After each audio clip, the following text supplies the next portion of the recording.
नमस्कार. भाषा आधारावर राज्याची विभागणी 1948 मध्ये गांधीजींच्या मृत्यूनंतर श्री रामू लुजींनी भाषेच्या आधारावर स्वतंत्र राज्य निर्माण करण्याचा प्रस्ताव मांडला. मद्रास प्रेसिडेन्सीपासून तेलुगू प्रदेश वेगळा करून आंध्र राज्याची निर्मिती करावे असे ते म्हणाले.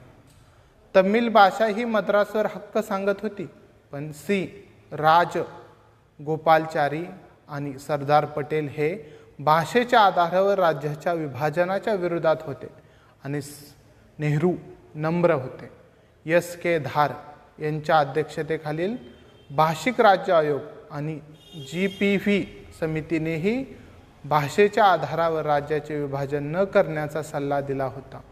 श्री रामलुजींनी वेगळ्या राज्याच्या मागणीसाठी आमरण उपोषण सुरू केले आणि 1952 मध्ये त्यांचे निधन झाले.